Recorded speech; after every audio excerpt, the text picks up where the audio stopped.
ਦੇਸ਼ ਦੁਨੀਆ 'ਚ ਵਸਦੇ ਪੰਜਾਬੀਆਂ ਨੂੰ ਜੀ ਆਇਆਂ। ਮੈਂ ਹਰਜਿੰਦਰ ਸਿੰਘ ਰੰਧਾਵਾ, ਤੁਸੀਂ ਦੇਖ ਰਹੇ ਹੋ ਪੰਜਾਬ ਟੈਲੀਵਿਜ਼ਨ ਔਰ ਮੇਰੇ ਨਾਲ ਨੇ ਸਰਦਾਰ ਪ੍ਰਿਥੀਪਾਲ ਸਿੰਘ ਕਪੂਰ, ਇਤਿਹਾਸਕਾਰ ਜਾਣੇ ਪਛਾਣੇ ਨੇ ਔਰ ਗੁਰੂ ਨਾਨਕ ਦੇਵ ਯੂਨੀਵਰਸਿਟੀ ਦੇ ਸਾਬਕਾ ਪ੍ਰੋ ਵਾਈਸ ਚਾਂਸਲਰ ਰਹੇ ਨੇ ਸਰਦਾਰ ਕਪੂਰ ਸਾਹਿਬ। ਬਹੁਤ ਸਾਰੇ ਇਤਿਹਾਸਕ ਘਟਨਾਵਾਂ ਦੇ ਚਸ਼ਮਦੀਦ ਨੇ। ਸਰਦਾਰ ਸਾਹਿਬ ਜੀ ਆਇਆਂ। ਹਾਂਜੀ, thank you very much. Kapoor Sahib, Shiromani Gurdwara Prabandhak committee ਦੀ 100 ਸਾਲਾ ਸਥਾਪਨਾ ਦਿਨ ਤੇ ਕਾਫੀ ਲੋਕ ਜੁੜੇ ਬੀਤੇ ਕੱਲ। ਤੁਸੀਂ ਇਤਿਹਾਸ ਨੂੰ ਜੀਵਿਆ, ਕੱਲ ਵਾਲੇ ਸਾਰੇ ਘਟਨਾਕ੍ਰਮ ਨੂੰ ਜੇ ਤੁਹਾਡੇ ਨਜ਼ਰੀਓਂ ਦੇਖਣਾ ਹੋਵੇ ਤਾਂ ਕਿਵੇਂ ਦੇਖੀਏ? ਦੇਖੋ, ਜਿਹੜਾ ਜੋ ਕੁਝ ਕੱਲ ਹੋਇਆ ਹੈ ਉਹ ਤੇ ਸ਼ੈਮ ਹੈ। ਮੈਂ ਬੜਾ ਡਿਸਅਪੁਆਇੰਟਮੈਂਟ ਹੈ ਮੈਨੂੰ ਉਸ ਗੱਲ ਦੀ ਜੀ, ਕਿਉਂਕਿ ਉਹਦੀ ਵਜ੍ਹਾ ਹੈ ਕਿ 100 ਸਾਲਾ ਮਨਾਉਣਾ ਹੈ ਤੇ ਪਹਿਲਾਂ ਉਹਨੂੰ ਫਾਊਂਡੇਸ਼ਨ ਡੇ ਹੀ ਕਹਿਤਾ ਹੈ। 100 ਸਾਲ ਤੇ ਤੁਸੀਂ ਤੁਰ ਆਏ ਹੋ, ਤੁਰ ਕੇ ਆ ਗਏ ਹੋ। ਇਸ ਵੇਲੇ 100 ਸਾਲ ਸ਼ਤਾਬਦੀ ਤੁਹਾਡੀ ਹੋ ਚੁੱਕੀ ਹੈ। ਔਰ ਜਿਹੜਾ ਸ਼੍ਰੋਮਣੀ ਗੁਰਦੁਆਰਾ ਪ੍ਰਬੰਧਕ ਕਮੇਟੀ ਹੈ ਉਹਨੇ 100 ਸਾਲ ਐਗਜ਼ਿਸਟ ਕੀਤਾ ਹੈ, 100 ਸਾਲ ਵਰਕ ਕੀਤਾ ਹੈ। 100 ਸਾਲ ਦਾ ਉਹਦੇ ਮਗਰ ਤਜਰਬਾ ਹੈ ਕਿ ਉਹਨੇ ਗੁਰਦੁਆਰਾ ਸਾਹਿਬਾਨ ਦੀ ਕਿਵੇਂ ਸੇਵਾ ਕੀਤੀ ਹੈ, ਕਿਵੇਂ ਨਹੀਂ ਕੀਤੀ। ਕੁਛ ਉਹਦੇ ਨਾਲ ਜਿਹੜਾ ਐਕਸਪੈਰੀਮੈਂਟ ਸੀ ਸਾਡੀ ਇਲੈਕਸ਼ਨ ਵਾਲਾ, ਉਹਦੇ ਨਾਲ ਜਿਹੜੇ ਮੈਂਬਰਾਂ ਚੁਣੇ ਗਏ ਉਹਨਾਂ ਨੇ ਸੇਵਾ ਚੰਗੀ ਕੀਤੀ ਹੈ ਕਿ ਨਹੀਂ ਕੀਤੀ, ਕਿ ਉਹਦੇ ਵਿੱਚ ਕੋਈ ਚੀਜ਼ ਜਿਹੜੀ ਹੈ ਖਰਾਬ ਆਈ ਹੈ। ਵੇਖਣ ਵਾਲੀ ਤੇ ਇਹ ਹੁਣ ਇਹਨਾਂ ਨੇ ਜਿਹੜਾ ਇਹ ਕਰ ਦਿੱਤਾ ਵੀ ਇਹ ਜਲਸਾ ਕਰਤਾ ਦੀਵਾਨ ਜੀ ਗੁਰਮਤਿ ਸਮਾਗਮ ਹੈ, ਹੋਰ ਕੁਝ ਨਹੀਂ। ਉਹਦਾ ਜੋ ਕੁਝ ਕੱਲ ਮੈਂ ਦੇਖਿਆ ਨਾ ਟੀਵੀ ਦੇ ਉੱਤੇ ਵੇਖਿਆ, ਉਹਦਾ ਕੁਝ ਵੀ ਨਹੀਂ ਹੋਰ ਕਿ ਜੀ ਇਹ ਸਮਾਗਮ ਹੈ। ਸਮਾਗਮ ਇੱਕ ਹੋ ਰਿਹਾ ਸੀ 100 ਸਾਲ ਮਤਲਬ ਜਿਹੜੀ ਇਹ ਬਣਾਈ ਹੈ। ਨਾਲ ਇੱਕ ਹੋਰ ਗੱਲ ਜਿਹੜੀ ਮੈਨੂੰ ਅਜਬ ਜਿਹੀ ਲੱਗੀ ਹੈ ਕਿ ਇਹ ਰੌਲਾ ਕੋਈ ਜਾਂਦੇ ਜੀ ਸ਼੍ਰੋਮਣੀ ਕਮੇਟੀ ਨੂੰ ਕੋਈ ਢਾਣਾ ਚਾਹੁੰਦਾ ਹੈ। ਉਹ ਕੌਣ ਢਾਣਾ ਚਾਹੁੰਦਾ? Who is there? ਪਹਿਲੀ ਤੇ ਇਹ ਗੱਲ ਦੱਸੋ ਵੀ ਇਹ ਅਸਲੀਅਤ ਕਿੱਥੇ ਹੈ ਜੀ? ਸ਼੍ਰੋਮਣੀ ਕਮੇਟੀ ਨੂੰ ਢਾਣ ਵਾਲਾ ਕੌਣ? ਇਸ ਵੇਲੇ ਕੀ ਪ੍ਰੋਬਲਮ ਹੈ ਤੁਹਾਡੀ ਜਿਹੜੀ ਹੈ, ਤੁਸੀਂ ਲੋਕਾਂ ਨੂੰ ਦੱਸਣਾ ਚਾਹੁੰਦੇ ਹੋ, ਡਰਾਉਣਾ ਚਾਹੁੰਦੇ ਹੋ, ਕੀ ਗੱਲ ਹੈ? What is the problem? ਮੈਨੂੰ ਇਸ ਗੱਲ ਦੇ ਉੱਤੇ ਬੜੀ ਅਜੀਬ ਜਿਹੀ ਗੱਲ ਲੱਗੀ ਹੈ ਜਿਹੜੀ ਇੱਥੋਂ ਸ਼ੁਰੂ ਕੀਤਾ। ਦੂਸਰੀ ਇਹ ਗੱਲ ਹੈਗੀ ਹੈ ਜਿਹੜੀ ਖਾਸ ਕਰਕੇ ਮੈਨੂੰ ਪਿੰਚ ਕੀਤੀ ਹੋਵੇ ਕਿ ਸਾਰੇ ਫੰਕਸ਼ਨ ਵਿੱਚ ਖਾਸ ਕਰਕੇ ਜਥੇਦਾਰ ਅਕਾਲ ਤਖਤ ਜਿਹੜਾ ਹੈ ਜੀ, ਉਹ ਕਿਸੇ ਫਾਊਂਡਰ ਦਾ ਨਾਂ ਨਹੀਂ ਲੈ ਲਿਆ ਜੀ। ਜਿਨ੍ਹਾਂ ਦੀ ਘਾਲ ਨਾਲ, ਜਿਨ੍ਹਾਂ ਦੀ ਸਿਆਣਪ ਨਾਲ, ਜਿਨ੍ਹਾਂ ਦੀ ਸਾਰੀ ਜਿਹੜੀ ਹੈ ਘਾੜਤ ਨਾਲ ਤੇ ਕਨਸਟੀਟਿਊਸ਼ਨ ਨਾਲ ਸ਼੍ਰੋਮਣੀ ਗੁਰਦੁਆਰਾ ਪ੍ਰਬੰਧਕ ਕਮੇਟੀ ਹੋਂਦ ਚਾਹੀਏ ਜੀ। ਜਿਨ੍ਹਾਂ ਬੰਦਿਆਂ ਦਾ ਪਹਿਲਾ ਨਾਂ ਹੈ, ਹੁਣ ਪਹਿਲਾ ਪ੍ਰਧਾਨ ਜਿਹੜਾ ਸੀ ਉਹ ਤੇ ਵੈਸੇ ਸੀ ਸੁੰਦਰ ਸਿੰਘ ਮਜੀਠੀਆ, ਕਿਉਂਕਿ ਉਸ ਵਕਤ ਤੱਕ ਸ਼੍ਰੋਮਣੀ ਕਮੇਟੀ ਜਿਹੜੀ ਹੈ ਬਣੀ ਨਹੀਂ ਸੀ, ਹਾਲੇ ਐਕਟ ਨਹੀਂ ਸੀ ਬਣਿਆ।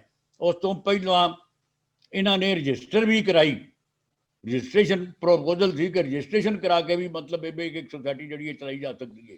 ਇੱਕ ਇਹ ਪ੍ਰਪੋਜ਼ਲ ਵੀ ਸਾਹਮਣੇ ਆਈ, ਇਹ ਵੀ ਇਹਨਾਂ ਨੇ ਕੋਸ਼ਿਸ਼ ਕੀਤੀ। ਉਸ ਤੋਂ ਬਾਅਦ ਇਹ ਵੇ ਕਿ ਸਭ ਤੋਂ ਜ਼ਿਆਦਾ ਜਿਹੜੀ ਪ੍ਰੈਜ਼ੈਂਟ ਸ਼੍ਰੋਮਣੀ ਕਮੇਟੀ ਹੈ, ਉਸ ਸ਼੍ਰੋਮਣੀ ਕਮੇਟੀ ਦੀ ਸਥਾਪਨਾ ਵਿੱਚ ਸਭ ਤੋਂ ਵੱਧ ਰੋਲ ਜਿਹੜਾ ਹੈ ਬਾਬਾ ਖੜਕ ਸਿੰਘ ਔਰ ਮਾਸਟਰ ਤਾਰਾ ਸਿੰਘ ਦਾ ਜੀ। ਮਾਸਟਰ ਤਾਰਾ ਸਿੰਘ ਪਹਿਲਾ ਪ੍ਰੈਜ਼ੀਡੈਂਟ ਸੀ, ਬਾਬਾ ਖੜਕ ਸਿੰਘ ਪਹਿਲਾ ਪ੍ਰੈਜ਼ੀਡੈਂਟ ਸੀ, 5-4 ਵਾਰੀ ਉਹ ਪ੍ਰੈਜ਼ੀਡੈਂਟ ਰਹੇ ਨੇ। ਉਸ ਤੋਂ ਬਾਅਦ master Tara Singh vice president ਨਾਲ ਉਹਨਾਂ ਦੇ ਹੀ ਰਹੇ ਨੇ ਜੀ। ਬਾਬਾ ਖੜਕ ਸਿੰਘ ਵੀ ਕਈ ਵਾਰੀ ਜੇਲ੍ਹ ਚਲ ਜਾਂਦੇ ਸਨ ਤੇ ਮਾਸਟਰ ਤਾਰਾ ਸਿੰਘ ਜਿਹੜਾ ਉਹ ਸ਼੍ਰੋਮਣੀ ਕਮੇਟੀ ਦਾ ਕੰਮ ਚਲਾਉਂਦਾ ਸੀ। ਸਾਰਾ ਕੰਮ ਜਿਹੜਾ ਮਾਸਟਰ ਤਾਰਾ ਸਿੰਘ ਦੇ ਕੋਲ ਸੀ। ਮਾਸਟਰ ਤਾਰਾ ਸਿੰਘ ਨੇ ਸ਼੍ਰੋਮਣੀ ਕਮੇਟੀ ਦੀ ਸਟਰਕਚਰ ਬਣਾਈ ਹੈ ਜੀ ਕਿ ਇਹ ਕੀ ਐਡਮਿਨਿਸਟ੍ਰੇਟਿਵ ਸਟਰਕਚਰ ਕੀ ਹੋਣੀ ਚਾਹੀਦੀ ਹੈ, ਕਿਵੇਂ ਚੱਲਣਾ ਚਾਹੀਦਾ, ਇਹ ਮਾਸਟਰ ਤਾਰਾ ਸਿੰਘ ਨੇ ਬਣਾਇਆ। ਬਾਬਾ ਖੜਕ ਸਿੰਘ ਨੇ ਇੰਨਾ ਵੱਡਾ ਸਟੈਂਡ ਲਿਆ ਹਰ ਥਾਂ ਦੇ ਉੱਤੇ, ਜਿਸ ਥਾਂ ਤੇ ਵੀ ਗਿਆ ਉਸਨੇ ਬੜਾ ਵੱਡਾ ਸਟੈਂਡ ਲਿਆ, ਜਿਵੇਂ ਕਹਿਣ ਦੀ ਗੱਲ ਨਹੀਂ। ਸਿੱਖ ਐਜੂਕੇਸ਼ਨ ਕਾਨਫਰੰਸ ਹੋਈ ਸੀ ਤਰਨਤਾਰਨ, ਜਿਸ ਵੇਲੇ ਉਹਨੂੰ ਬਿਠਾਤਾ ਬੱਗੀ 'ਚ, ਉਹਨੇ ਕਿਹਾ ਮੈਂ ਨਹੀਂ ਬਹਿਣਾ, ਜੁੱਤੀ ਲਾਤੀ। ਕਹਿੰਦਾ ਮੈਂ ਤੇ ਦਰਬਾਰ ਸਾਹਿਬ ਜੁੱਤੀ ਲਾ ਕੇ ਜਾਵਾਂਗਾ, ਨੰਗੇ ਪੈਰੀ ਜਾਵਾਂਗਾ, ਐਵੇਂ ਨਹੀਂ ਜਾਵਾਂਗਾ। ਉਹ ਵਿਸ਼ਵਾਸ ਦੇ ਆਦਮੀ ਸਨ, ਨਾਰੇ ਮਾਰਨ ਵਾਲੇ ਆਦਮੀ ਨਹੀਂ ਸਨ ਜੀ। ਇਹੀ ਗੱਲ ਮਾਸਟਰ ਤਾਰਾ ਸਿੰਘ ਦੀ ਸੀ ਜੀ। ਤਾਂ ਮੈਂ ਇਹ ਗੱਲ ਮੈਨੂੰ ਸਮਝ ਨਹੀਂ ਆਈ ਵੀ ਇਹ ਕੀ ਗੱਲ ਉਸ ਫੰਕਸ਼ਨ ਦੇ ਵਿੱਚ ਇਹ ਗੱਲ ਕਿ ਖਾਸ ਜਿਹੜੀ ਇਹ ਗੱਲ ਛੱਡੀ ਕਿਉਂ ਗਈ ਜੀ। ਪਹਿਲੀ ਤੇ ਮੈਂ ਔਰ ਛੱਡੇ ਵੀ ਅਕਾਲ ਤਖਤ ਦਾ ਜਥੇਦਾਰ। ਫਿਰ ਉਹਨੇ ਕੀ ਕੀਤਾ ਕੀ ਹੈ ਕਿ ਜੇ ਇੱਕ ਬੰਦੇ ਦਾ ਨਾਂ ਲਈ ਜਾ ਰਿਹਾ ਜਿਹਦਾ ਨਾਂ ਹੈ ਕਰਤਾਰ ਸਿੰਘ ਝੱਬਰ। ਹਾਂਜੀ, ਕਰਤਾਰ ਐਲੀਮੈਂਟ ਹੀ ਨਹੀਂ ਸੀ, ਕਿਉਂਕਿ ਹੋਇਆ ਕੀ ਹੈ ਕਿ ਜਿਸ ਵੇਲੇ ਜਿਹੜੇ ਮਹੰਤ ਸਨ, ਮਹੰਤਾਂ ਨੇ ਸ਼ੁਰੂ ਕਰ ਦਿੱਤਾ ਕਿ ਆਪਣੀ ਪ੍ਰਾਈਵੇਟ ਆਰਮੀ ਰੱਖਣੀ ਸ਼ੁਰੂ ਕਰਤੀ ਵੀ ਸਾਡੇ ਗੁਰਦੁਆਰਿਆਂ ਦੇ ਕਬਜ਼ਾ ਕਰਨ ਆ ਜਾਂਦੇ ਨੇ ਅਕਾਲੀ ਜਿਹੜੇ ਜਾਂ ਜਿਹੜੇ ਮਤਲਬ ਸਿੱਖ ਨੇ ਉਹ ਸਾਡੇ ਗੁਰਦੁਆਰਿਆਂ ਤੇ ਕਬਜ਼ਾ ਕਰਨ ਆ ਜਾਂਦੇ ਨੇ। ਉਹਨਾਂ ਨੇ ਇਹ ਕੰਮ ਸ਼ੁਰੂ ਕਰ ਦਿੱਤਾ। ਇਸ ਵੇਲੇ ਦੇ ਲੀਡਰਾਂ ਨੇ ਇਹ ਫੈਸਲਾ ਕੀਤਾ ਕਿ ਅਸੀਂ ਵੀ ਆਪਣਾ ਬੰਦੇ ਜਿਹੜੇ ਨੇ ਜੱਥੇ ਤਿਆਰ ਕਰਾਂਗੇ ਜਿਹੜੇ ਕਿ ਪ੍ਰੋਟੈਕਟ ਕਰਨਗੇ ਗੁਰਦੁਆਰਿਆਂ ਨੂੰ, ਜਿਹੜੇ ਸਾਡੇ ਕਬਜ਼ੇ 'ਚ ਹੋਣਗੇ ਉਹਨਾਂ ਨੂੰ ਪ੍ਰੋਟੈਕਟ ਕਰਨ ਦੀ ਖਾਤਰ ਉਹਨਾਂ ਨੇ ਉਹ ਜੱਥੇ ਆਰਗੇਨਾਈਜ਼ ਕੀਤੇ, ਪਿੰਡਾਂ 'ਚ ਆਰਗੇਨਾਈਜ਼ ਕੀਤੇ। ਉਹਨਾਂ ਇੱਕ ਜੱਥੇ ਵਿੱਚੋਂ ਕਰਤਾਰ ਸਿੰਘ ਝੱਬਰ ਇੱਕ ਜੱਥੇ 'ਚ ਸੀ। ਬੜਾ ਜੋਸ਼ੀਲਾ ਆਦਮੀ ਸੀ, ਬੜੇ ਚੰਗੇ ਆਦਮੀ ਸਨ ਔਰ ਬੜੇ ਡੈਡੀਕੇਟਿਡ ਸਨ ਸਿੱਖ ਵੀ ਚੰਗਾ ਸੀ, ਹਰ ਇੱਕ ਚੀਜ਼ ਠੀਕ ਸੀ ਉਹਦੇ 'ਚ। ਲੇਕਿਨ ਇਹ ਵੇ ਕਿ ਉਹਦੀ ਪੋਜੀਸ਼ਨ ਉਸ ਵੇਲੇ ਉਹ ਸੀ। ਉਸ ਤੋਂ ਕਾਫੀ ਦੇਰ ਬਾਅਦ ਜਾ ਕੇ ਉਹ ਜਥੇਦਾਰ ਬਣੇ ਨੇ, ਔਰ ਉਹਨਾਂ ਲੋਕਾਂ ਨੇ ਜਥੇਦਾਰ ਬਣਾਏ ਨੇ ਜਿਨ੍ਹਾਂ ਦੇ ਨਾਂ ਨਹੀਂ ਲੈ ਗਏ। ਅੱਛਾ, ਬਣਾਏ ਉਹਨਾਂ ਨੇ ਉਹ ਜਥੇਦਾਰ ਨੇ ਜਿਨ੍ਹਾਂ ਦੇ ਨਾਂ ਹੀ ਨਹੀਂ ਲੈ ਗਏ। ਅੱਛਾ, ਉਹ ਕਰਤਾਰ ਸਿੰਘ ਝੱਬਰ ਦੀ ਕਥਾ ਕਰ ਦਿੱਤੀ ਸਾਰੀ। ਮੈਨੂੰ ਇਹ ਦੱਸੋ ਕਿ ਮੁਸ਼ਕਲ ਮੈਨੂੰ ਇਤਿਹਾਸ 'ਚ ਨਹੀਂ ਸਮਝ ਆਈ ਕਿ ਉਹ ਕਰਤਾਰ ਸਿੰਘ ਝੱਬਰ ਦੀ ਇੰਨੀ ਜ਼ਿਆਦਾ ਕਿਉਂ ਹੋਈ ਜੀ। ਅੱਛਾ, ਮੈਂ ਸਰਦਾਰ ਸਾਹਿਬ ਇੱਥੇ ਤੁਹਾਨੂੰ ਇਹ ਵੀ ਸਵਾਲ ਕਰਨਾ ਹੈ ਕਿ ਆਖਰ ਜਾਣਬੁੱਝ ਕੇ ਇੰਜ ਵਾਪਰਦਾ ਹੈ ਕਿ ਜਾਂ ਕੁਝ ਇਤਿਹਾਸ ਵੱਲ ਪਰਤਿਆ ਹੀ ਨਹੀਂ ਜਾਂਦਾ, ਪੜਿਆ ਲਿਖਿਆ ਘਟ ਜਾਂਦਾ ਹੈ, ਜੋ ਕਿਸੇ ਨੇ ਕਹਿਤਾ ਵਿਦਵਾਨ ਨੇ ਕੋਲ ਆ ਕੇ ਬੋਲਦਾ। ਮੇਰਾ ਤੇ ਆਪਣੀ ਧਾਰਨਾ ਇਹ ਵੇ ਕਿ ਸ਼੍ਰੋਮਣੀ ਕਮੇਟੀ 'ਚ ਕੋ ਪੜ੍ਹੇ ਲਿਖੇ ਹੋਣ ਦਾ ਸਵਾਲ ਜ਼ਰੂਰੀ ਨਹੀਂ ਹੈ। ਸਿਫਾਰਿਸ਼ ਲੋੜ ਹੈ, ਬਾਦਲ ਸਾਹਿਬ ਦੀ ਸਿਫਾਰਿਸ਼ ਚਾਹੀਦੀ ਹੈ, ਤੁਸੀਂ ਜਾਓ ਜਾ ਕੇ ਬੰਦਾ ਲਾਓ ਤੇ ਲਾ ਲਓ। ਉਹਨੂੰ ਤੇ ਸਿਰਫ ਡਿਗਰੀ ਕੋ ਨਹੀਂ ਚਾਹੀਦੀ, ਡਿਗਰੀ ਵੀ ਝੂਠੀ ਲੈ ਕੇ ਬੇਸ਼ੱਕ ਚਲਾ ਜਾਏ ਤੇ ਉੱਥੇ ਚਲਾ ਜਾਏ, ਸ਼੍ਰੋਮਣੀ ਕਮੇਟੀ 'ਚ ਭਰਤੀ ਹੋ ਜਾਏ, ਬਸ ਤਨਖਾਹ ਵੀ ਬੜੀ ਚੰਗੀ ਮਿਲੇਗੀ, ਸਭ ਕੁਝ ਠੀਕ ਹੋਏਗਾ। ਇਹੀ ਵਜ੍ਹਾ ਕਿ ਸ਼੍ਰੋਮਣੀ ਕਮੇਟੀ ਡਾਊਨ ਗਈ ਹੈ, ਹੋਰ ਕੋਈ ਵਜ੍ਹਾ ਨਹੀਂ। ਅੱਛਾ, ਹੁਣ ਮੈਂ ਜੇ ਇੱਕ ਬੰਦਾ ਮੈਨੂੰ ਸਮਝਾ ਦਿਓ, ਇੱਕ ਬੰਦਾ ਸਮਝਾ ਦਿਓ ਜਿਹੜਾ ਨਾ ਸਿਫਾਰਸ਼ੀ ਹੋਵੇ ਸ਼੍ਰੋਮਣੀ ਕਮੇਟੀ 'ਚ ਲੱਗਾ ਹੋਇਆ ਜੇ ਲਾਇਕ ਹੋਵੇ। ਅੱਛਾ, ਮੈਨੂੰ ਸਰਦਾਰ ਸਾਹਿਬ ਹੁਣ ਇਹ ਦੱਸੋ ਕਿ ਜਦੋਂ ਤੁਸੀਂ ਉਹ ਸਾਰੇ ਘਟਨਾਕ੍ਰਮ ਨੂੰ ਵੇਖਦੇ ਹੋ ਟੈਲੀਵਿਜ਼ਨ ਤੇ ਜੇ ਅਸੀਂ ਜਥੇਦਾਰ ਸ਼੍ਰੀ ਅਕਾਲ ਤਖਤ ਸਾਹਿਬ ਗਿਆਨੀ ਹਰਪ੍ਰੀਤ ਸਿੰਘ ਦੀ ਸਪੀਚ ਤੋਂ ਪਿਛਾਂਹ ਨੂੰ ਮੁੜੀਏ ਤੇ ਉਹਨੂੰ ਸਾਰੇ ਨੂੰ ਤੁਸੀਂ ਕਿਵੇਂ ਦੇਖਿਆ?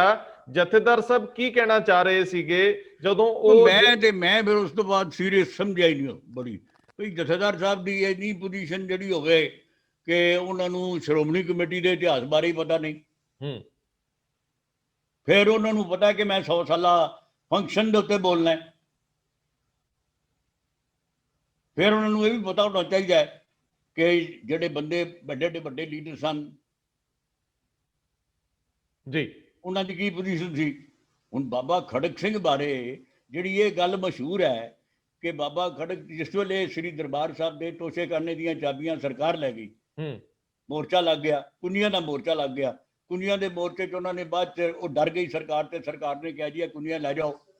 ਸੈਸ਼ਨ ਜੱਜ ਦੇ ਕਲਰਕ ਨੂੰ ਕਿਹਾ ਕਿ ਤੂੰ ਮਤਲਬ ਇਹ ਕਿ ਉਹਨਾਂ ਨੂੰ ਕਹੋ ਕਿ ਲੈ ਜਾਣ।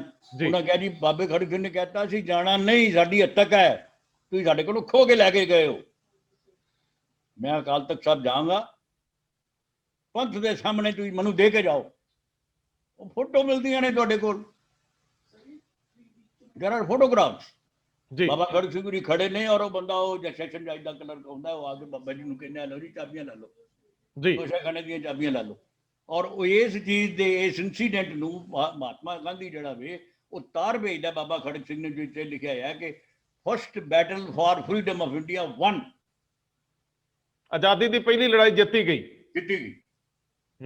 ਹੁਣ ਤੁਸੀਂ ਇਹ ਦੱਸੋ ਵੀ ਤੁਸੀਂ ਕਿਉਂ ਇਸ ਗੱਲ ਨੂੰ ਕੀ ਤੁਸੀਂ ਕਹਿਣਾ ਚਾਹੁੰਦੇ ਹੋ? ਉਹਦੇ ਖੜਕ ਸਿੰਘ ਨਹੀਂ, ਖੜਕ ਸਿੰਘ ਫਿਕਰ ਨਹੀਂ ਕਰਦੇ, ਖੜਕ ਸਿੰਘ ਦਾ ਕੋਈ ਰੋਲ ਨਹੀਂ।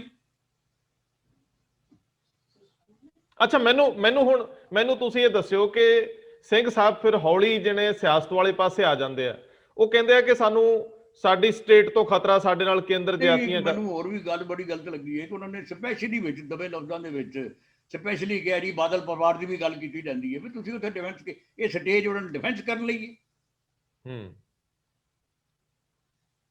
ਇਹ ਉਹਨਾਂ ਨੂੰ ਡਿਫੈਂਡ ਕਰਨ ਲਈ ਹੈ ਕਿ ਧੜੇਬੰਦੀ ਲਈ ਹੈ। ਇਹ ਸਾਰੇ ਪੰਥ ਦੀ ਇੱਕ ਜਿੱਤ ਸੀ, ਸਾਰੇ ਪੰਥ ਦੀ ਸ਼੍ਰੋਮਣੀ ਕਮੇਟੀ ਬਣੀ ਹੈ, 4 ਬੰਦਿਆਂ ਦੀ ਨਹੀਂ, ਸਿਰਫ ਜਿਹੜੇ ਜਿੱਤ ਗਏ ਨੇ ਉਹਨਾਂ ਦੀ ਨਹੀਂ।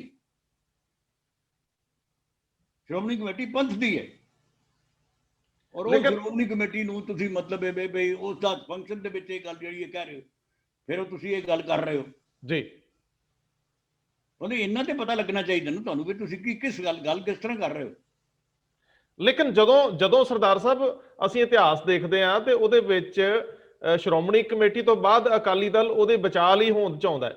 ਲੇਕਿਨ ਜਦੋਂ ਜਥੇਦਾਰ ਸਾਹਿਬ ਹੁਣ ਇਹ ਕਹਿੰਦੇ ਨੇ ਕਿ ਸ਼੍ਰੋਮਣੀ ਕਮੇਟੀ ਦਾ ਪੁੱਤਰ ਅਕਾਲੀ ਦਲ ਹੈ, ਫਿਰ ਉਹ ਅਕਾਲੀ ਦਲ ਦੇ ਵਰਕਰਾਂ ਨੂੰ ਆਵਾਜ਼ ਮਾਰਦੇ ਕਿ ਜਦੋਂ ਭੀੜ ਬਣੇ ਪਿੰਡਾਂ 'ਚ ਨਾ ਬੈਠੇ ਰਿਹਾ ਕਰੋ, ਇੱਥੇ ਪਹੁੰਚਿਆ ਕਰੋ। ਇਹਦੇ ਅਰਥ ਸਿਰਫ ਤੇ ਸਿਰਫ ਇੱਕ ਧਿਰ ਵਜੋਂ ਲਏ ਜਾ ਰਹੇ ਆ। ਬੀਜੇਪੀ ਈਵੀਐਮ ਮਸ਼ੀਨਸ ਨੂੰ ਲੈ ਕੇ ਰੌਲਾ ਪਾ ਰਹੀ ਹੈ, ਉਹਨਾਂ ਦੇ ਲੀਡਰ ਕਹਿ ਰਹੇ ਕਿ ਜਥੇਦਾਰ ਸਾਹਿਬ ਸਿਆਸਤ ਕਰ ਰਿਹਾ। ਤੁਸੀਂ ਇਹ ਵੀ ਗੱਲ ਸੁਣੀ ਹੋਊਗੀ ਨਾ? ਉਹ ਤਾਂ ਠੀਕ ਹੈ, ਉਹਨੂੰ ਉਹਦੇ ਨਾਰਾ ਦੇ ਦਿੱਤਾ ਨਾ, ਸੁਖਬੀਰ ਸਿੰਘ ਨੂੰ ਨਾਰਾ ਦੇ ਦਿੱਤਾ ਕਿ ਉਹ ਵੀ ਬਿਹਾਰ ਚੋਂ ਮਿਲ ਗਿਆ ਕਿ ਈਵੀਐਮ ਜਿਹੜੀ ਮਿਸਯੂਜ਼ ਕੀਤੀ ਜਾਂਦੀ ਹੈ ਤੇ ਉਹਦੇ ਨਾਲ ਹੀ ਜਿੱਤ ਜਾਂਦੇ ਨੇ। ਔਰ ਖਾਸ ਕਰਕੇ ਹੈ ਤੇ ਉਹ ਯਾਦਵ ਦਾ ਨਾ, ਜੋ ਮਤਲਬ ਲਾਲੂ ਪ੍ਰਸਾਦ ਦੇ ਪੁੱਤਰ ਨੇ ਨਾਰਾ ਦਿੱਤਾ। ਨਹੀਂ, ਲੇਕਿਨ ਜਥੇਦਾਰ ਸਾਹਿਬ ਇਸ ਮੌਕੇ ਤੇ ਇਹ ਗੱਲ ਜਦੋਂ ਕਰ ਰਹੇ ਸੀ, ਕੋਈ ਲੋੜ ਨਹੀਂ, ਸਾਨੂੰ ਕੀ ਲੋੜ ਹੈਗੀ, ਕਿਉਂਕਿ ਇਹਦੇ ਉੱਤੇ ਬੀਜੇਪੀ ਦੇ ਕਈ ਲੀਡਰ ਹੁਣ ਰੌਲਾ ਪਾ ਰਹੇ। ਈਵੀਐਮ ਬਾਰੇ ਸ਼੍ਰੋਮਣੀ ਕਮੇਟੀ ਦੀ ਇਲੈਕਸ਼ਨ 'ਚ ਵੀ ਕਿਹਾ ਜਾ ਸਕਦਾ, ਇਹ ਕਿਹੜੀ ਗੱਲ ਹੈ, ਜੇ ਈਵੀਐਮ ਉੱਥੇ ਵੀ ਯੂਜ਼ ਹੋਏਗੀ ਤਾਂ ਉੱਥੇ ਵੀ ਕਿਹਾ ਜਾ ਸਕਦਾ ਜੀ। ਇਹ ਕਿਹੜੀ ਗੱਲ ਤੇ ਇਹੋ ਜਿਹੀ ਗੱਲ ਦੀ ਤੇ ਪੈਣਾ ਹੀ ਨਹੀਂ ਚਾਹੀਦਾ। ਬਿਲਕੁਲ ਠੀਕ ਹੈ ਜੀ। ਅੱਛਾ, ਮੈਂ ਜਥੇਦਾਰ ਨੂੰ ਬਿਲਕੁਲ ਨਹੀਂ ਪੈਣਾ ਚਾਹੀਦਾ। ਅੱਛਾ ਸਰਦਾਰ ਸਾਹਿਬ, ਮੈਨੂੰ ਇਹ ਦੱਸੋ ਕਿ ਜੇ ਮੈਂ ਤੁਹਾਡੇ ਨਜ਼ਰੀਏ ਤੋਂ ਦੇਖਣਾ ਹੋਵੇ ਕਿ ਸ਼੍ਰੋਮਣੀ ਕਮੇਟੀ ਮੌਜੂਦਾ ਦੌਰ ਦੇ ਵਿੱਚ ਆਪਣੀ ਸਥਾਪਨਾ ਨੂੰ ਲੈ ਕੇ ਇਸ ਮੌਕੇ ਕਿਹੋ ਜਿਹੇ ਫੈਸਲੇ ਕਰੇ ਤਾਂ ਕਿ ਇਹਦੇ ਉੱਤੇ ਆਉਂਦੇ ਹਰਫ ਜਿਹੜੇ ਕੁਝ ਘਟ ਸਕਣ। ਦੇਖੋ, ਗੱਲ ਇਹ ਵੇ ਕਿ ਇਸ ਵੇਲੇ ਜਿਸ ਵੇਲੇ ਬਣਾਇਆ ਜਾਂਦਾ ਨਾ ਇਹ 100 ਸਾਲਾ, ਇਸ ਵੇਲੇ ਇਹ ਵੇ ਕਿ ਇੱਕ ਗੱਲ ਫਰਜ਼ ਸੀ ਸਾਰੀ ਕੌਮ ਦਾ, ਅਸੀਂ ਅੰਦਾਜ਼ਾ ਲਗਾਈਏ ਕਿ ਅਸਾਂ ਕੀ ਖੱਟਿਆ ਕੀ ਗਵਾਇਆ। ਬਿਲਕੁਲ 100 ਸਾਲ ਵਿੱਚ ਸਾਡੀ ਕੀ ਪ੍ਰਾਪਤੀ ਹੈ, ਅਸਾਂ ਕੀ ਬਣਾਇਆ, ਸ਼੍ਰੋਮਣੀ ਕਮੇਟੀ ਨੇ ਕੀ ਬਣਾਇਆ। ਹੁਣ ਇਹ ਕਹੀ ਤੇ ਜਾਂਦੇ ਸਨ, ਮੈਂ ਅੱਜ ਵੇਖਿਆ ਉਹ ਉੱਥੇ ਉਹਨਾਂ ਨੇ ਕਿਹਾ ਜੀ ਕਦੀ ਸਕੂਲ ਨੇ ਸਾਡੇ, ਕਾਲਜ ਨੇ ਸਾਡੇ, ਇੱਕ ਸਕੂਲ ਸਾਡੇ ਕੋਲ ਮਤਲਬ ਹੈ ਬਈ ਮੈਡੀਕਲ ਕਾਲਜ ਹੈ, ਯੂਨੀਵਰਸਿਟੀਆਂ ਨੇ, ਫਲਾਣੀ ਚੀਜ਼ ਹੈ ਫਲਾਣੀ ਚੀਜ਼ ਹੈ। ਲੇਕਿਨ ਜਿਸ ਲਈ ਤੁਹਾਨੂੰ ਅਸਲੀਅਤ ਦਾ ਪਤਾ ਲੱਗੇ ਕਿ ਸਕੂਲ ਕਿੱਥੇ ਖੋਲੇ ਗਏ ਨੇ, ਜਿਨ੍ਹਾਂ ਐਮਐਲਏ ਦੇ ਹਲਕਿਆਂ 'ਚ ਬਾਦਲ ਸਾਹਿਬ ਬਤੌਰ ਚੀਫ ਮਿਨਿਸਟਰ ਸਕੂਲ ਨਹੀਂ ਖੋਲ ਸਕੇ, ਉਹਨਾਂ ਦੇ ਹਲਕਿਆਂ ਸ਼੍ਰੋਮਣੀ ਕਮੇਟੀ ਨੂੰ ਖੁਲਾ ਦਿੱਤਾ। ਮਤਲਬ ਲੋੜ ਅਨੁਸਾਰ ਨਹੀਂ ਖੁੱਲੇ, ਲੋੜ ਅਨੁਸਾਰ ਬਿਲਕੁਲ ਨਹੀਂ ਖੁੱਲੇ। ਇਸੇ ਤਰ੍ਹਾਂ ਹੀ ਤੁਸੀਂ ਕਹਿੰਦੇ ਹੋ ਜੀ ਫਲਾਣੀ ਥਾਂ ਦੇ ਉੱਤੇ ਤੁਸੀਂ ਯੂਨੀਵਰਸਿਟੀ ਖੋਲ ਦਿਓ, ਯੂਨੀਵਰਸਿਟੀ ਫਤਿਹਗੜ੍ਹ ਸਾਹਿਬ ਯੂਨੀਵਰਸਿਟੀ ਖੋਲ ਦਿਓ, ਬੰਦ ਪਈ ਹੈ ਹੁਣ। ਨਹੀਂ ਹੋਵੇ ਕੀ, ਸਾਡੇ ਜਿਹੜਾ ਮਤਲਬ ਮੈਡੀਕਲ ਕਾਲਜ ਵਿੱਚ ਸੀਟਾਂ ਖਾਲੀ ਜਾ ਰਹੀਆਂ ਨੇ, ਮੈਡੀਕਲ ਡੈਂਟਲ ਕਾਲਜ ਸੀਟਾਂ ਖਾਲੀ ਜਾ ਰਹੀਆਂ, ਕਿਉਂ ਜਾ ਰਹੀਆਂ ਨੇ? ਕੀ ਸਾਡੀ ਰੈਪੂਟੇਸ਼ਨ ਖਰਾਬ ਹੋਈ, ਕੀ ਹੋਇਆ ਕੀ ਹੈ? ਮੈਨੂੰ ਕੱਲ ਪਰਸੋਂ ਕੋ ਬੰਦਾ ਦੱਸ ਰਿਹਾ ਸੀ, ਕਹਿੰਦਾ ਸੀ ਜੀ ਬਾਬਾ ਬੰਦਾ ਬਹਾਦਰ ਕਾਲਜ ਦੀ ਬੜੀ ਬੁਰੀ ਹਾਲਤ ਹੈ, ਇੰਜੀਨੀਅਰਿੰਗ ਕਾਲਜ ਜਿਹੜਾ। ਮੈਂ ਕਿਹਾ ਹਿੰਦੁਸਤਾਨ ਵਿੱਚ ਸਭ ਤੋਂ ਪਹਿਲਾਂ ਇੱਕ ਵਾਰੀ ਉਹਨਾਂ ਨੇ ਕਿਹਾ ਸੀ ਕਿ ਯੂਨੀਵਰਸਿਟੀ ਬਣਾ ਲਓ। ਇਹ ਤਾਂ ਹਿੰਦੁਸਤਾਨ ਵਿੱਚ ਇੱਕ ਵਕਤ ਤੇ ਓਨਲੀ ਇੰਜੀਨੀਅਰਿੰਗ ਕਾਲਜ ਜਿਹੜਾ ਕਿ ਨੈਕ ਨੇ ਅਪਰੂਵ ਕੀਤਾ ਸੀ ਜੀ, ਤੇ ਉਹ ਸੱਚ ਕਾਲਜ ਦੀ ਹਾਲਤ ਹੋ ਗਈ। ਕਿਉਂ ਹੋ ਗਈ? ਤੁਸੀਂ ਸ਼੍ਰੋਮਣੀ ਕਮੇਟੀ ਕੋਲੋਂ ਪੁੱਛ ਸਕਦੇ ਹੋ। ਸ਼੍ਰੋਮਣੀ ਕਮੇਟੀ ਦੇ ਜਿਹੜੇ ਬੰਦੇ ਮਤਲਬ ਅਫਸਰ ਨੇ ਉਹਨਾਂ ਕੋਲੋਂ ਪੁੱਛ ਲਓ, ਪ੍ਰਧਾਨਾਂ ਕੋਲੋਂ, ਦੂਜੇ ਕੋਲੋਂ ਪੁੱਛੋ ਕੀ ਗੱਲ ਕੀ, ਕਿਉਂ ਹੋਇਆ ਇਸ ਤਰ੍ਹਾਂ, ਵਾਈ ਦਿਸ, ਕਿਹੜੀ ਚੀਜ਼ ਹੈ? 16 ਸਕੱਤਰਾਂ ਦੀ ਕੀ ਲੋੜ ਹੈ, ਮੈਂ ਪੁੱਛਣਾ ਜੀ। ਇੱਕ ਸਕੱਤਰ ਕੋਰਟ 'ਚ ਲਿਖਿਆ ਹੈ, ਐਕਟ ਤੁਹਾਡਾ ਹੀ ਲਿਖਿਆ ਇੱਕ ਸਕੱਤਰ ਹੋਏਗਾ ਜੀ, ਉਹਦੀ ਥਾਂ ਤੇ ਤੁਸੀਂ ਸੁਪਰਡੈਂਟ ਬਣਾ ਸਕਦੇ ਹੋ, ਕੋਈ ਵੀ ਬੰਦਾ ਬਣਾ ਸਕਦੇ ਹੋ। ਲੇਕਿਨ ਸੈਕਟਰੀ ਕਿਵੇਂ 5 ਹੋ ਸਕਦੇ ਨੇ? ਚੀਫ ਸੈਕਟਰੀ ਕਿਵੇਂ ਬਣਾਇਆ ਜਾ ਸਕਦਾ? ਕੀ ਲੋੜ ਕੀ ਹੈ? ਕਿੰਨੇ ਕੁ ਬੰਦੇ ਤੁਹਾਡੇ ਕੋਲ ਕੰਮ ਕਰਦੇ ਨੇ? ਫਿਰ ਇਹਨਾਂ ਨੇ ਕਿਹਾ 18,000 ਬੰਦਾ ਹਾਂ ਭਰਤੀ ਕੀਤਾ। ਕਿਉਂ ਕੀਤਾ ਬਈ? ਲੋੜ ਕੀ ਹੈ? ਪਹਿਲਾਂ ਇਹ ਪਤਾ ਕਰੋ ਲੋੜ ਵੀ ਹੈ ਇੰਨੀ ਦੀ ਕਿ ਨਹੀਂ ਜੀ। ਦੇਖਣ ਵਾਲੀ ਤੇ ਗੱਲ ਹੈ ਕਿ ਲੋੜ ਵੀ ਹੈ ਕਿ ਨਹੀਂ 18,000 ਬੰਦਾ ਰੱਖਣ ਦੀ ਜੀ। ਜੀ ਅਸੀਂ ਨੌਜਵਾਨਾਂ ਨੂੰ ਨੌਕਰੀਆਂ ਜਿਹੜੀਆਂ ਨੇ ਦਿੱਤੀਆਂ ਨੇ, ਉਹ ਭਾਈ ਸ਼੍ਰੋਮਣੀ ਕਮੇਟੀ ਦਾ ਫਰਜ਼ ਪਹਿਲਾ ਹੈ ਪ੍ਰਚਾਰ ਕਰਨਾ। ਹਾਂਜੀ, ਘੱਟੋ ਘੱਟ ਕੁਝ ਨਹੀਂ ਤੇ ਇਸ ਵੇਲੇ ਅਰਬਾਂ ਰੁਪਏ ਦਾ ਇਹਨਾਂ ਦਾ ਮਤਲਬ ਇਹ ਕਿ ਬਜਟ ਹੈ, ਉਹਦੇ ਵਿੱਚੋਂ ਜੇ ਨਹੀਂ ਤੇ ਕਮ ਸੇ ਕਮ 200-300 ਕਰੋੜ ਰੁਪਇਆ ਧਰਮ ਪ੍ਰਚਾਰ ਦਾ ਹੀ ਹੋਣਾ ਹੈ ਜੀ। ਕਿ ਧਰਮ ਪ੍ਰਚਾਰ ਉੱਤੇ ਪੈਸੇ ਲੱਗਣੇ ਚਾਹੀਦੇ ਨੇ, ਕਦੋਂ ਲੱਗਣਗੇ? ਹੁਣ ਹੋਇਆ ਕੀ ਹੈ ਕਿ ਸਾਡੇ ਇੱਥੇ ਪੰਜਾਬ ਦੇ ਵਿੱਚ ਸਡਨਲੀ ਅਸੀਂ ਵੇਖਦੇ ਹਾਂ ਕਿ ਸਿੱਖ ਯੰਗਮੈਨ ਜਿਹੜਾ ਵੀ ਆਪਣੀਆਂ ਪੱਗਾਂ ਲਾ ਕੇ ਮੁੰਨੇ ਹੋ ਗਏ ਨੇ ਜੀ। ਸ਼੍ਰੋਮਣੀ ਕਮੇਟੀ ਦੀ ਕੀ ਭੂਮਿਕਾ ਹੈ? ਸਵਾਹ ਕੀ ਭੂਮਿਕਾ ਹੈ ਉੱਥੇ ਜੀ? ਮਤਲਬ ਮੇਰੇ ਹਿਸਾਬ ਮੁਤਾਬਕ ਤੇ ਕਿ ਸ਼੍ਰੋਮਣੀ ਕਮੇਟੀ ਕੋਲ ਇੱਕ ਚੀਜ਼ ਹੋਣੀ ਚਾਹੀਦੀ ਸੀ, ਫਟਾਫਟ ਇਹ ਕਹਿ ਦਿੰਦੇ ਜੀ, ਮਿਸ਼ਨ ਟਰਬਨ ਜਿਹੜਾ ਹੈ ਇਹ ਸ਼ੁਰੂ ਹੋਣਾ ਚਾਹੀਦਾ ਐਡਵਾਂਸ। ਸਾਰੇ ਪਿੰਡਾਂ ਦੇ ਵਿੱਚੋਂ ਜਿਹੜੇ ਬੰਦੇ 200 ਬੰਦਾ ਇਹਨਾਂ ਪ੍ਰਚਾਰਕ ਰੱਖਿਆ, ਕਿਸ ਕੰਮ ਲਈ ਰੱਖਿਆ? ਬੜੇ ਬੜੇ ਉਹਨਾਂ ਨੂੰ ਪੈਸੇ ਦਿੰਦੇ ਹੋ, ਤਨਖਾਹਾਂ ਹੀ ਉਹਨਾਂ ਦੀਆਂ ਬੜੀਆਂ ਨੇ, ਉਹਨਾਂ ਦੇ ਬੜੇ ਜ਼ਿਆਦਾ ਜਿਹਨੇ ਨੇ ਮਤਲਬ ਅਲਾਊਂਸਸ ਹੈਗੇ ਨੇ, ਸਾਰਾ ਕੁਝ ਹੈ। ਤਾਂ ਉਹਨਾਂ ਦੀਆਂ ਜਿਹੜੀਆਂ ਨੇ ਗ੍ਰੈਚੁਟੀਆਂ ਤੁਸੀਂ ਦਿੰਦੇ ਹੋ ਉਹਨਾਂ ਦੀਆਂ, ਉਹ ਬੰਦੇ ਸਾਰੇ ਸਿਫਾਰਸ਼ੀ ਲੱਗੇ ਹੋਏ ਨੇ। ਜਿੰਨੇ ਸਿਫਾਰਸ਼ੀ ਬੰਦੇ ਨੇ ਸਭ ਦੇ ਉਹਨਾਂ ਦੀਆਂ ਪ੍ਰਮੋਸ਼ਨਾਂ ਵੀ ਹੋ ਜਾਂਦੀਆਂ ਨੇ। ਹੁਣ ਮਤਲਬ ਜਿਹੜਾ 16 ਬੰਦੇ ਲੱਗੇ ਹੋਏ ਨੇ, ਇਸ ਤਰ੍ਹਾਂ ਨਹੀਂ ਲੱਗੇ ਕਿ ਉਹਨਾਂ ਨੂੰ ਪਦਵੀ ਉਹਨਾਂ ਦੀ ਬੜੀ ਉੱਚੀ ਸੀ, ਡਿਗਰੀਆਂ ਉਹਨਾਂ ਦੀਆਂ ਬੜੀਆਂ ਉੱਚੀਆਂ ਸਨ, ਜਾਂ ਉਹਨਾਂ ਨੇ ਕੰਮ ਬੜਾ ਕਰ ਦਿੱਤਾ ਹੈ, ਜਾਂ ਉਹਨਾਂ ਨੇ ਸ਼੍ਰੋਮਣੀ ਕਮੇਟੀ ਸਿਖਰ ਤੇ ਪਹੁੰਚਾ ਦਿੱਤੀ ਹੈ। ਇਸ ਤਰ੍ਹਾਂ ਨਹੀਂ। ਇਸ ਤਰ੍ਹਾਂ ਇੱਕ ਬੰਦਾ ਜੀ ਮੈਂ 6 ਸਾਲ ਹੋ ਗਏ ਨੇ ਮੈਨੂੰ ਕੰਮ ਕਰਦਾ, ਮੈਨੂੰ ਤਰੱਕੀ ਨਹੀਂ ਮਿਲੀ। ਕਿਸੇ ਨੇ ਪੁੱਛਿਆ ਨਹੀਂ ਤੂੰ ਕਿਉਂ ਨਹੀਂ ਤਰੱਕੀ ਮਿਲੀ? ਸਿਫਾਰਿਸ਼। ਅੱਛਾ, ਜਦੋਂ ਸਿੰਘ ਸਾਹਿਬ ਅਗਲੀ ਗੱਲ ਇਹ ਵੇ ਕਿ ਇਹਨਾਂ ਵਿੱਚੋਂ ਜੇ 18,000 ਤੁਸੀਂ ਕਹਿੰਦੇ ਹੋ ਅਸੀਂ ਬੰਦੇ ਰੱਖਣੇ ਆ, ਮੈਨੂੰ ਤੁਸੀਂ ਸ਼ਰਧਾਵਾਨ ਸਿੱਖ ਜੀ ਜਿਹੜਾ ਗੁਰਦੁਆਰੇ ਦੀ ਸੇਵਾ ਕਰਨ ਵਾਲਾ ਹੋਵੇ, ਉਸ ਭਾਸ਼ਾ 'ਚ ਗੱਲ ਕਰਦਾ ਹੋਵੇ ਜੀ, ਉਹ ਇੰਟਰਵਿਊ ਕਰਕੇ 10 ਕੁ ਬੰਦੇ ਕੱਢ ਲਓ ਜੀ।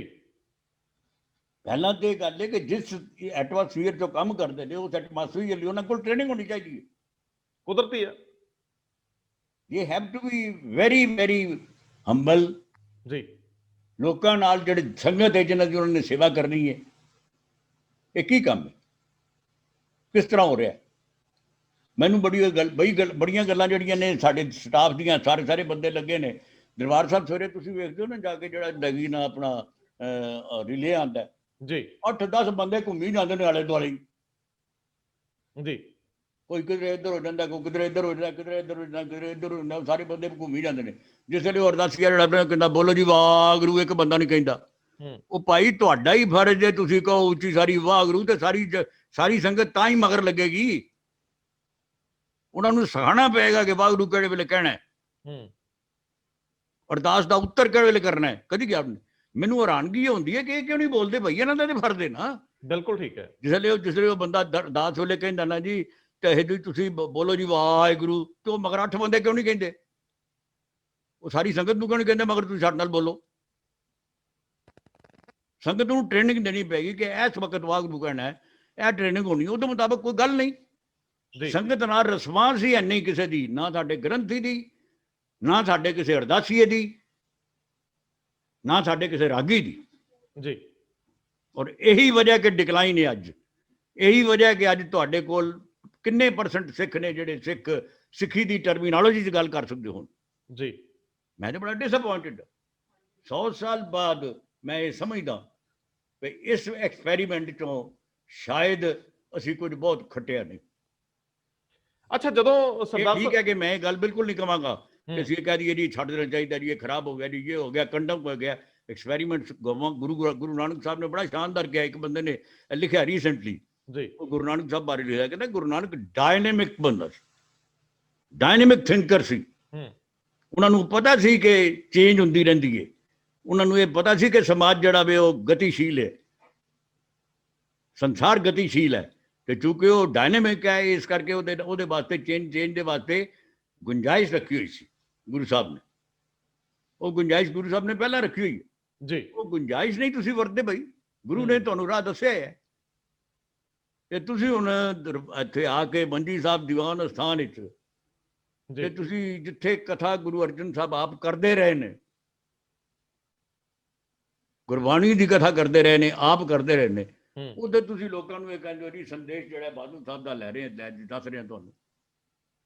ਜਦੋਂ ਗੁਰੂ ਨਾਨਕ ਦਾ ਚੱਲੇਗਾ ਔਰ ਗੁਰੂ ਨਾਨਕ ਦੇ ਸੰਦੇਸ਼ ਦਾ ਪ੍ਰਚਾਰ ਕਰੇਗੀ ਸ਼੍ਰੋਮਣੀ ਕਮੇਟੀ ਕਿ ਕਿਸੇ ਲੀਡਰ ਦੇ ਪ੍ਰਚਾਰ ਕਰੇਗੀ? ਇਹ ਵੱਡਾ ਸਵਾਲ ਹੈ। ਪੁੱਛਣਾ ਇਹ ਵੀ ਕਿਸੇ ਲੀਡਰ ਦਾ ਪ੍ਰਚਾਰ ਕਰੇਗੀ? ਇੱਕ ਮੈਸੇਜ ਲੀਡਰਾਂ ਦੇ ਤਾਂ ਨਾਂ ਪਹਿਲਾਂ ਹੀ ਜਥੇਦਾਰ ਸਾਹਿਬ ਨੇ ਕੱਢ ਦਿੱਤੇ ਜੀ, ਉਹ ਤਾਂ ਪਹਿਲਾਂ ਹੀ ਕੱਢ ਦਿੱਤੇ। ਤੇ ਜੇ ਕੱਢ ਦਿੱਤੇ ਸਨ ਤੇ ਫਿਰ ਗੁਰੂ ਦਾ ਨਾਮ ਲਓ ਜੀ। ਕਿਹੜੇ ਗੁਰੂ ਦਾ ਨਾਮ ਲੈਣਾ? ਜਿਹੜੇ ਗੁਰੂ ਦਾ ਨਾਮ ਤੁਹਾਨੂੰ ਪਸੰਦ ਹੈ, 10 ਗੁਰੂ ਨੇ, ਲਓ ਨਾਂ ਤੇ ਲਓ ਜੀ। ਕਿ ਮਤਲਬ ਉੱਚੀ ਤਰ੍ਹਾਂ ਬੋਲਣਾ। ਮੈਨੂੰ ਕਹਿੰਦੇ ਬੜੇ ਬੰਦੇ ਨੇ ਕਿਹਾ, ਕਿਸੇ ਨੇ ਜੀ ਉਹ ਜਥੇਦਾਰ ਸਾਹਿਬ ਬੜੀ ਸਪਿਰਿਟ ਨਾਲ ਬੋਲੇ ਨੇ ਜੀ। ਮੈਂ ਜਿਸੇ ਸੁਣਿਆ ਤੇ ਮੈਂ ਕਿਹਾ ਮੈਂ ਤੇ ਬਹਿ ਗਿਆ। ਮੈਂ ਕਿਹਾ ਇਹ ਵੀ ਹੋ ਗਿਆ, ਕਿਹੜੀ ਸਪਿਰਿਟ ਆ ਗਈ? ਤੁਹਾਡੇ ਹਿਸਾਬ ਨਾਲ ਜਦੋਂ ਇਹ ਕਿਹਾ ਗਿਆ ਕਿ ਪੰਜਾਬ ਤੋਂ ਪੰਥ ਵੱਲ ਮੁੜੇ ਸ਼੍ਰੋਮਣੀ ਅਕਾਲੀ ਦਲ, ਉਹਦੇ ਅਰਥਾਂ ਨੂੰ ਕਿਵੇਂ ਲਈਏ? ਤੁਸੀਂ ਪੰਥ ਤੋਂ ਪੰਜਾਬ ਵੱਲ ਮੁੜਦੇ ਵੀ 96 ਚ ਦੇਖਿਆ, ਤੇ ਪਹਿਲਾਂ ਪੰਥਕ ਸਰੂਪ ਵੀ ਦੇਖਿਆ, ਤੇ ਬੜੀ ਵਾਰੀ ਪੰਥ ਖਤਰੇ ਦਾ ਹੋਕਾ ਵੀ ਸੁਣਿਆ। ਦੇਖੋ ਜੀ, ਗੱਲ ਇਹ ਵੀ ਮੈਨੂੰ ਤਾਂ ਇਹ ਬਦਕਿਸਮਤੀ ਲੱਗੀ ਹੈ। ਲੋਕੀ ਚੰਗਾ ਸਮਝਣ ਜਾਂ ਮਾੜਾ ਸਮਝਣ, ਲੇਕਿਨ ਮੈਂ ਕਹਿ ਰਿਹਾ ਜੀ, ਕਹਿ ਰਿਹਾ ਭਈ ਸਰਕਾਰ ਸਾਡੀ ਬਣ ਗਈ, ਅਸੀਂ ਸਰਕਾਰ ਨੂੰ ਮਾਡਲ ਮੰਨ ਲਿਆ ਤੇ ਸ਼੍ਰੋਮਣੀ ਕਮੇਟੀ 'ਚ ਡੰਪਿੰਗ ਗਰਾਊਂਡ ਬਣਾ ਲਈ। ਜਿਹੜਾ ਸਰਕਾਰ 'ਚ ਅਸੀਂ ਕੰਮ ਨਹੀਂ ਕਰ ਸਕੇ ਉਹ ਸ਼੍ਰੋਮਣੀ ਕਮੇਟੀ 'ਚ ਕਰ ਦਿਓ, ਜਿਹਨੂੰ ਉੱਥੇ ਨਹੀਂ ਲਾਇਆ ਉੱਥੇ ਲਾ ਦਿਓ। ਸਾਰਾ ਕੰਮ ਜਿਹੜਾ ਵੇ ਉਹ ਇੱਕ ਕਿਸਮ ਦਾ ਡੰਪਿੰਗ ਗਰਾਊਂਡ ਹੋ ਗਿਆ ਤੇ ਸ਼੍ਰੋਮਣੀ ਕਮੇਟੀ ਮਾਡਲ ਤੇ ਸਰਕਾਰ ਬਣ ਗਈ। ਸ਼੍ਰੋਮਣੀ ਕਮੇਟੀ ਦਾ ਸਰਵਿਸ ਸਟੇਸ਼ਨ ਜੀ, ਸਿੱਖ ਧਰਮ ਦੇ ਅਸਥਾਨਾਂ ਦਾ ਸਰਵਿਸ ਕਰਨੀ, ਉਹਨਾਂ ਨੂੰ ਮੇਨਟੇਨ ਕਰਨਾ, ਉਹਨਾਂ ਦੀ ਜਿਹੜੀ ਕਰੈਕਟਰ ਹੈ ਉਸ ਨੂੰ ਕਾਇਮ ਰੱਖਣਾ। ਇਹ ਗੱਲ ਜਿਹੜੀ ਹੈ, ਇਹ ਕੰਮ ਇਹਦੀ ਡਿਊਟੀ ਹੈ ਜੀ ਸ਼੍ਰੋਮਣੀ ਕਮੇਟੀ ਦੀ। ਤੇ ਜਦੋਂ ਤੁਸੀਂ ਉਹ ਸ਼੍ਰੋਮਣੀ ਕਮੇਟੀ ਦੇ ਵਿੱਚ ਜਿਹੜੇ ਨੇ ਜਿਨ੍ਹਾਂ ਬੰਦਿਆਂ ਨੂੰ ਟਿਕਟ ਨਹੀਂ ਦਿੱਤੀ ਐਮਐਲਏ ਲਈ, ਉਹਨਾਂ ਨੂੰ ਟਿਕਟ ਦੇ ਦਿੰਦੇ ਹੋ ਸ਼੍ਰੋਮਣੀ ਕਮੇਟੀ ਦੇ ਮਤਲਬ ਸ਼੍ਰੋਮਣੀ ਕਮੇਟੀ ਦੇ ਵਿੱਚ ਇਲੈਕਸ਼ਨ ਲੜਨ ਲਈ ਜੀ। ਤੇ ਉਹ ਫਿਰ ਕਹਿੰਦੇ ਜੀ ਸਾਡੇ ਉੱਥੇ ਹੁੰਦੇ ਤੇ ਸਾਨੂੰ ਉੱਥੇ ਡਿਸਕ੍ਰਿਸ਼ਨਰੀ ਫੰਡ ਮਿਲਦਾ ਸੀ, ਤੇ ਹੁਣ 2-2 ਲੱਖ ਰੁਪਈਆ ਉਹਨਾਂ ਨੂੰ ਵੀ ਡਿਸਕ੍ਰਿਸ਼ਨਰੀ ਫੰਡ ਮਿਲ ਗਿਆ। ਮੈਂ ਕਿਹੜੇ ਪਾਸੇ ਇੱਕ ਵਾਰੀ ਮੈਂ ਬਣ ਗਿਆ ਮੈਂਬਰ ਅੱਛਾ, ਪ੍ਰਚਾਰ ਕਮੇਟੀ ਦਾ, ਤੇ ਮੈਨੂੰ ਉੱਥੇ ਕਹਿਣ ਲੱਗੇ ਜੀ ਇਹ ਫਲਾਣਾ ਬੰਦਾ ਕਹਿੰਦਾ ਕਿ ਮੇਰੇ ਅਖਤਿਆਰੀ ਫੰਡ ਚੋਂ ਇੰਨੇ ਪੈਸੇ ਜਿਹੜੇ ਨੇ ਫਲਾਣੇ ਗੁਰਦੁਆਰੇ ਨੂੰ ਦਿੱਤੇ ਜਾਣ। ਮੈਂ ਕਿਹਾ ਅਖਤਿਆਰੀ ਫੰਡ ਕੀ ਹੁੰਦਾ? ਮੈਂ ਕਿਹਾ ਗੁਰੂ ਦੀ ਗੋਲਕ ਚੋਂ ਖਰਚ ਕਰਨ ਦਾ ਅਖਤਿਆਰ ਦੇ ਦਿੰਦੇ ਲੋਕਾਂ ਨੂੰ। ਓਹੋ, ਇਹ ਹੋਇਆ ਕੀ ਹੈ? ਉਦੋਂ 50,000 ਰੁਪਈਆ ਹੁੰਦਾ ਸੀ, ਅੱਜ 2 ਲੱਖ ਰੁਪਈਆ ਹੈ, ਸਿਰਫ ਇਹ ਦੱਸਣ ਲਈ ਕਿ ਤੁਹਾਡੀ ਐਮਐਲਏ ਨਾਲੋਂ ਪੋਜੀਸ਼ਨ ਘੱਟ ਨਹੀਂ। ਆਪਣੀ ਮਰਜ਼ੀ ਦਾ ਤੁਸੀਂ ਰੱਖਣਾ ਹੁੰਦਾ ਜੀ, ਉਹਨੂੰ ਕਹਿੰਦੇ ਨੇ ਮਤਲਬ ਇਹ ਆਡੀਟਰ ਜੀ। ਸਾਰਾ ਕੁਝ ਇਸ ਤਰ੍ਹਾਂ ਹੋਵੇ, ਇਸ ਕਰਕੇ ਮੈਨੂੰ ਲੱਗਦਾ ਹੈ ਵੀ ਇਹ ਇਹਨਾਂ ਨੂੰ ਪਹਿਲਾਂ ਇਹ ਗੱਲ ਸੋਚਣੀ ਹੈ ਚਾਹੀਦੀ ਸੀ ਕਿ ਸ਼੍ਰੋਮਣੀ ਕਮੇਟੀ ਬਾਰੇ ਜੀ ਜਿਸ ਵੇਲੇ ਗੱਲ ਕਰਦੇ ਉਸ ਵੇਲੇ ਥੋੜੀ ਜਿਹੀ ਧੀਰਜ ਨਾਲ ਗੱਲ ਕਰਦੇ। ਅੱਛਾ, ਮੈਂ ਜੀ ਕੁਝ ਗਲਤੀਆਂ ਵੀ ਹੋਈਆਂ ਹੋਣਗੀਆਂ, ਕੁਝ ਸਾਡੇ ਕੋਲੋਂ ਉਕਾਈਆਂ ਵੀ ਰਹਿ ਗਈਆਂ ਹੋਣਗੀਆਂ, ਕੁਝ ਅਸੀਂ ਇਹ ਕੰਮ ਕਰ ਵੀ ਨਹੀਂ ਸਕੇ ਹੋਣੇ, ਕੁਝ ਸਾਡੇ ਕੋਲ ਸ਼ਾਇਦ ਟਾਈਮ ਵੀ ਨਾ ਹੋਵੇ, ਕੁਝ ਅਸੀਂ ਸ਼ਾਇਦ ਸੰਘਰਸ਼ ਵੀ ਲੱਗੇ ਰਹੇ ਹਾਂ ਪੰਜਾਬੀ ਸੂਬੇ ਵਗੈਰਾ ਦੇ ਵਿੱਚ ਜੀ। ਇਹ ਪਹਿਲਾਂ ਆਪਣੀਆਂ ਅਪੋਲੋਜੈਟਿਕ ਗੱਲਾਂ ਕਰ ਲੈਂਦੇ ਤੇ ਫਿਰ ਕਹਿੰਦੇ ਕਿ ਸ਼੍ਰੋਮਣੀ ਕਮੇਟੀ ਤੁਹਾਨੂੰ ਬੜਾ ਕੰਮ ਕੀਤਾ, ਤੇ ਹੁਣ ਤੇ ਮੇਰੇ ਵਰਗੇ ਪੁੱਛਣਗੇ ਕਿ ਕੰਮ ਜਿਹੜਾ ਕੀਤਾ ਤੇ ਸਾਹਮਣੇ ਲਿਆਓ। ਲੇਕਿਨ ਇੱਕ ਹੋਰ ਵੱਡਾ ਸਵਾਲ ਹੈ ਕਿ ਆਖਰ ਉਹ ਪੁੱਛਦੇ ਨੇ ਕਿ ਜੇਕਰ ਤੁਸੀਂ ਦੱਸ ਦਿਓ ਸਾਨੂੰ ਕਿ ਅਸੀਂ ਕੀ ਕਰੀਏ ਜੇ ਸਾਨੂੰ ਸਮਝ ਨਹੀਂ, ਤੇ ਸਰਦਾਰ ਪ੍ਰਿਥੀਪਾਲ ਸਿੰਘ ਕਪੂਰ ਜੇਕਰ ਇਸ ਦਿਨ ਨੂੰ ਮਨਾਉਂਦੇ ਤੇ ਉਹ ਕਿਵੇਂ ਵਿਉਂਤ ਕੇ ਮਨਾਉਂਦੇ, ਕਿਉਂਕਿ ਤੁਸੀਂ ਪ੍ਰਬੰਧਕ ਵੀ ਸ਼ਾਨਦਾਰ ਹੋ। ਉਹਨੇ ਨਹੀਂ, ਮੈਂ ਇਸ ਗੱਲ ਨੂੰ ਨਹੀਂ ਸਮਝਦਾ, ਇਹ ਤੇ ਐਵੇਂ ਇੱਕ ਸਵਾਲ ਹੀ ਟੇਢਾ ਹੈ। ਸਵਾਲ ਇਸ ਕਰਕੇ ਟੇਢਾ ਹੈ ਕਿ neither I claim to be a politician nor I claim to be administration ਜੀ, ਤੇ ਨਾ ਮੈਂ ਕਦੀ ਐਸਪਾਇਰ ਕੀਤਾ ਹੈ। ਮੈਂ ਕਿਸੇ ਥਾਂ ਤੇ ਮਤਲਬ ਇਹ ਕਿ ਮੈਂ ਕੋਈ ਐਵੇਂ ਜੀ ਪਦਵੀ ਜਿਹੜੀ ਹੈ ਮੈਨੂੰ ਚਾਹੀਦੀ ਹੈ। ਮੈਂ ਤੇ ਇੱਕ ਨਿਮਾਣਾ ਜਿਹਾ ਸਿੱਖ ਹਾਂ, ਤੇ ਮੈਂ ਉਸ ਨਿਮਾਣੇ ਦੀ ਸਿੱਖ ਦੀ ਪੋਜੀਸ਼ਨ ਹੀ ਰੱਖਣੀ ਚਾਹੁੰਦਾ, ਔਰ ਸੋਚਦਾ ਵਾਂ ਬਤੌਰ ਇਤਿਹਾਸਕਾਰ ਦੇ ਜੀ ਇਸ ਗੱਲ ਨੂੰ ਮੈਂ ਸੋਚਦਾ ਵਾਂ ਕਿ ਅਸੀਂ ਕਿਧਰੇ ਨਿੱਗਰ ਕਿਉਂ ਗਏ ਹਾਂ।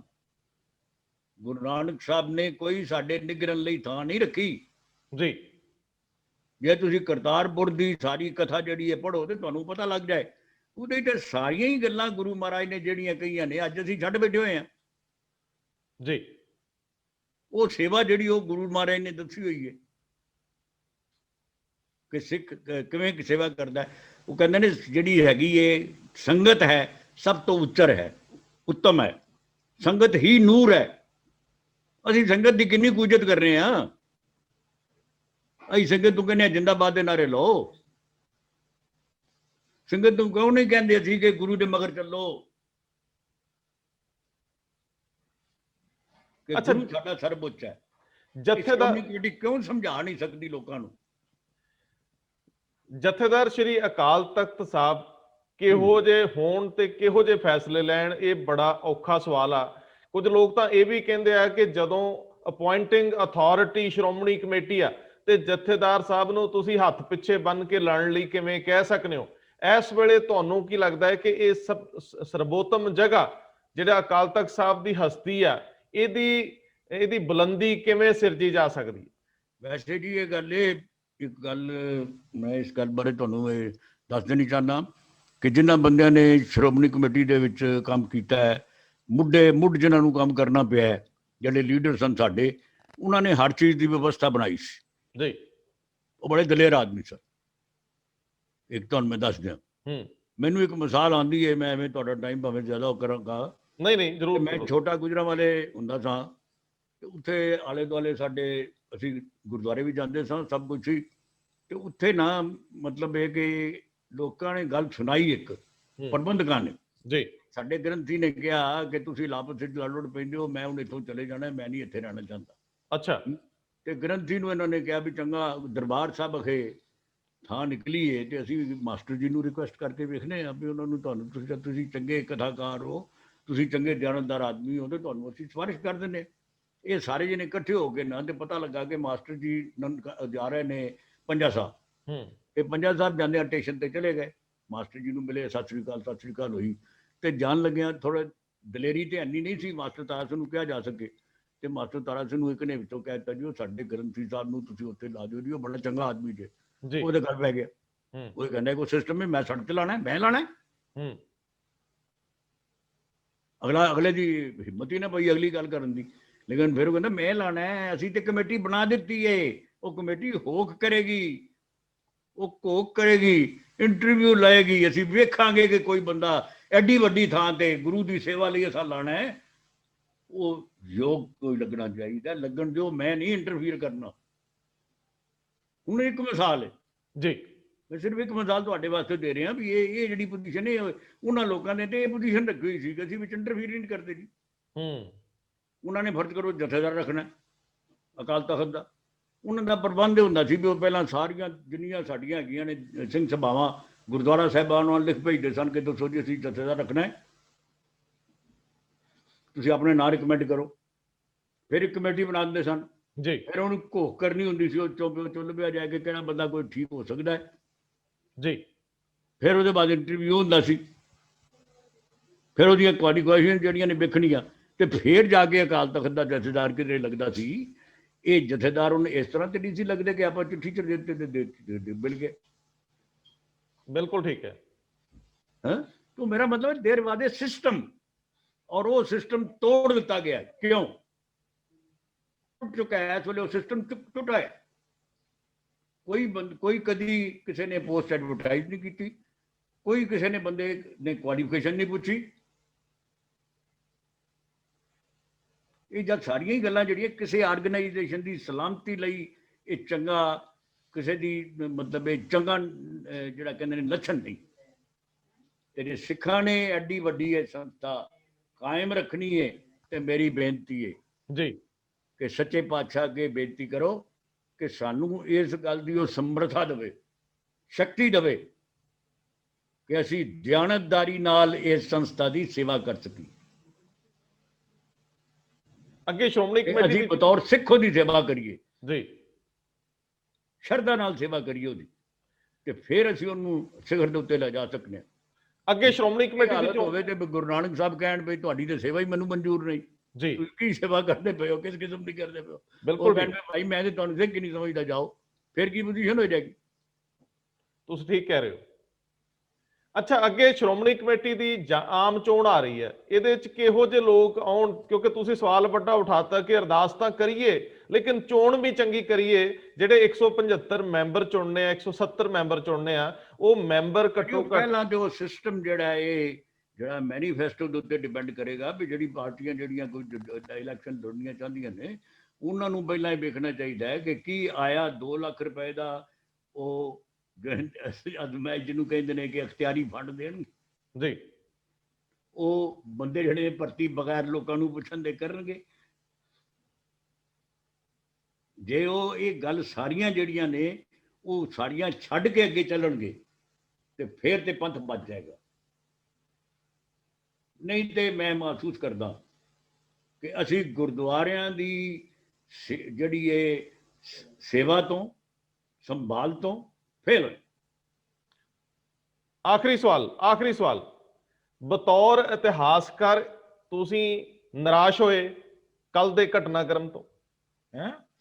बतौर इतिहासकार तुहानू निराशा हुई कल दे घटनाक्रम तो? ਇਹਦੇ ਚੋਂ ਉੱਭਰਨ ਲਈ ਮੌਜੂਦਾ ਪ੍ਰਬੰਧ ਨੂੰ ਕੋਈ ਸਲਾਹ ਦੇਣੀ ਚਾਹੋਗੇ?